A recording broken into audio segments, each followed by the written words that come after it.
Marxism and Insurrection. One of the most vicious and probably most widespread distortions of Marxism resorted to by the dominant, socialist, parties is the opportunist lie that preparation for insurrection, and generally the treatment of insurrection as an art, is blankism. Bernstein, the leader of opportunism, has already earned himself unfortunate fame by accusing Marxism of blankism, and when our present-day opportunists cry blankism they do not improve on or enrich the meager ideas of Bernstein one little bit.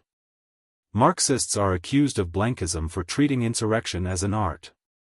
Can there be a more flagrant perversion of the truth, when not a single Marxist will deny that it was Marx who expressed himself on this score in the most definite, precise and categorical manner, referring to insurrection specifically as an art, saying that it must be treated as an art, that you must win the first success and then proceed from success to success, never ceasing the offensive against the enemy, taking advantage of his confusion, etc., etc.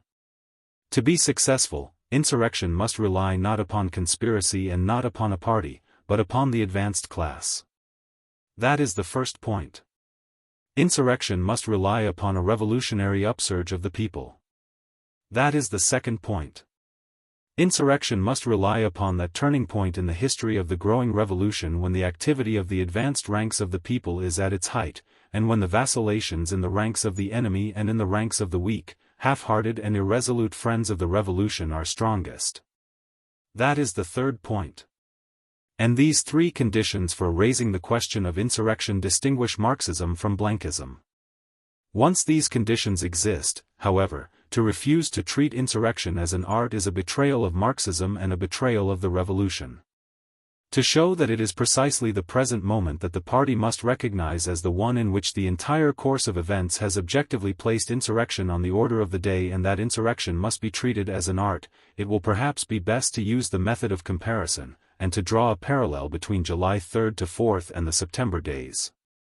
On July 3rd to 4th it could have been argued, without violating the truth, that the correct thing to do was to take power, for our enemies would in any case have accused us of insurrection and ruthlessly treated us as rebels. However, to have decided on this account in favor of taking power at that time would have been wrong, because the objective conditions for the victory of the insurrection did not exist. 1. We still lacked the support of the class which is the vanguard of the revolution. We still did not have a majority among the workers and soldiers of Petrograd and Moscow. Now we have a majority in both Soviets. It was created solely by the history of July and August, by the experience of the ruthless treatment meted out to the Bolsheviks, and by the experience of the Kornilov revolt. 2. There was no countrywide revolutionary upsurge at that time. There is now, after the Kornilov revolt, the situation in the provinces and assumption of power by the Soviets in many localities prove this. 3. At that time there was no vacillation on any serious political scale among our enemies and among the irresolute petty bourgeoisie. Now the vacillation is enormous. Our main enemy, Allied and world imperialism, for world imperialism is headed by the Allies, has begun to waver between a war to a victorious finish and a separate peace directed against Russia. Our petty bourgeois Democrats, having clearly lost their majority among the people, have begun to vacillate enormously, and have rejected a bloc, i.e., a coalition, with the cadets. 4. Therefore, an insurrection on July 3rd to 4th would have been a mistake. We could not have retained power either physically or politically. We could not have retained it physically even though Petrograd was at times in our hands, because at that time our workers and soldiers would not have fought and died for Petrograd. There was not at the time that savageness, or fierce hatred both of the Kerenskys and of the Tseretellis and Chernovs. Our people had still not been tempered by the experience of the persecution of the Bolsheviks in which the socialist revolutionaries and Mensheviks participated. We could not have retained power politically on July 3rd to 4th because, before the Kornilov revolt, the army and the provinces could and would have marched against Petrograd. Now the picture is entirely different. We have the following of the majority of a class, the vanguard of the revolution, the vanguard of the people, which is capable of carrying the masses with it.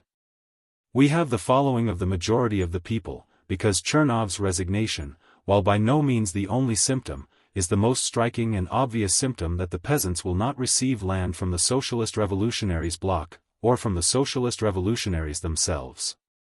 And that is the chief reason for the popular character of the revolution. We are in the advantageous position of a party that knows for certain which way to go at a time when imperialism, as a whale, and the Menshevik and Socialist Revolutionary bloc as a whole are vacillating in an incredible fashion. Our victory is assured, for the people are close to desperation, and we are showing the entire people a sure way out. We demonstrated to the entire people during the Kornilov days the value of our leadership, and then proposed to the politicians of the bloc a compromise, which they rejected, although there is no let-up in their vacillations. It would be a great mistake to think that our offer of a compromise had not yet been rejected, and that the Democratic Conference may still accept it. The compromise was proposed by a party to parties, it could not have been proposed in any other way. It was rejected by parties. The Democratic Conference is a conference, and nothing more. One thing must not be forgotten, namely, that the majority of the revolutionary people, the poor, embittered peasants, are not represented in it. It is a conference of a minority of the people. This obvious truth must not be forgotten.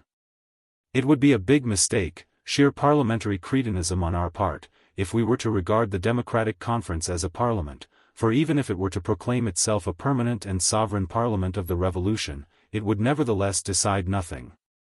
The power of decision lies outside it in the working-class quarters of Petrograd and Moscow. All the objective conditions exist for a successful insurrection. We have the exceptional advantage of a situation in which only our victory in the insurrection can put an end to that most painful thing on earth, vacillation, which has worn the people out, in which only our victory in the insurrection will give the peasants land immediately, a situation in which only our victory in the insurrection can foil the game of a separate peace directed against the revolution, foil it by publicly proposing a fuller, juster and earlier peace, a peace that will benefit the revolution.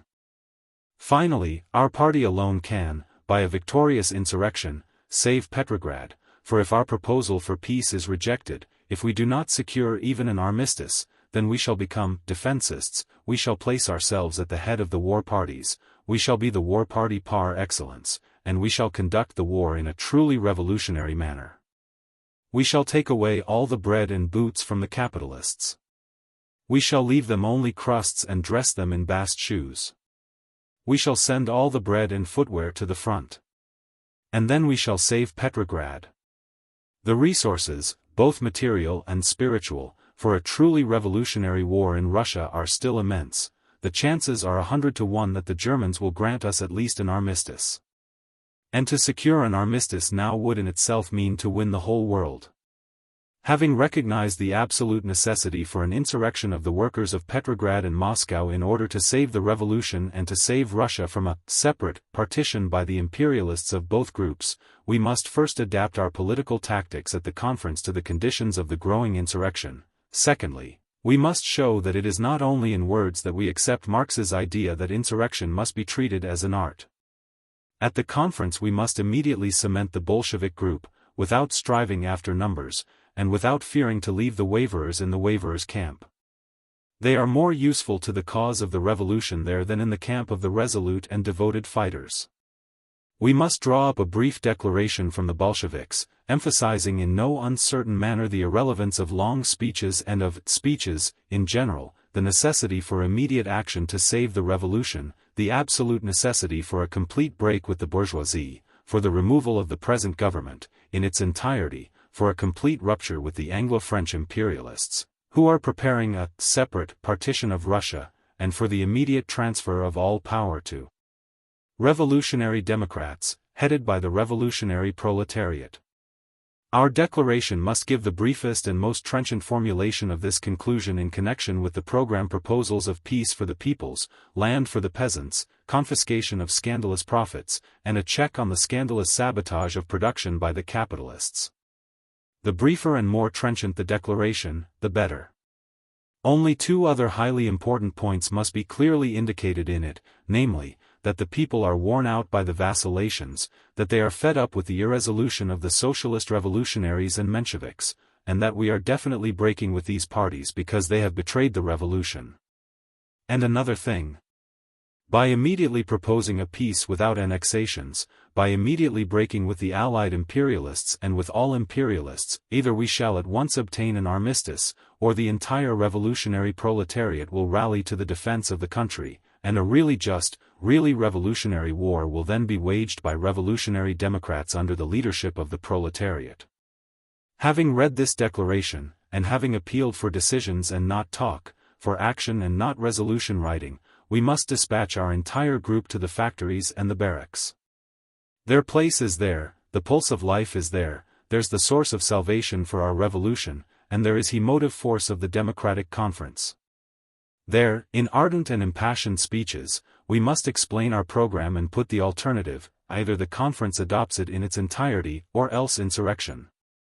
There is no middle course. Delay is impossible. The revolution is lying. By putting the question in this way, by concentrating our entire group in the factories and barracks, we shall be able to determine the right moment to start the insurrection. In order to treat insurrection in a Marxist way, i.e., as an art, we must at the same time, without losing a single moment, organize a headquarters of the insurgent detachments, distribute our forces, move the reliable regiments to the most important points, surround the Alexandrievsky Theater, occupy the Peter and Paul Fortress, 1 foot arrest the general staff and the government, and move against the officer cadets and the Savage Division 12, those detachments which would rather die than allow the enemy to approach the strategic points of the city. We must mobilize the armed workers and call them to fight the last desperate fight, occupy the telegraph and the telephone exchange at once, move our insurrection headquarters to the central telephone exchange and connect it by telephone with all the factories, all the regiments, all the points of armed fighting, etc. Of course, this is all by way of example, only to illustrate the fact that at the present moment it is impossible to remain loyal to Marxism, to remain loyal to the revolution unless insurrection is treated as an art.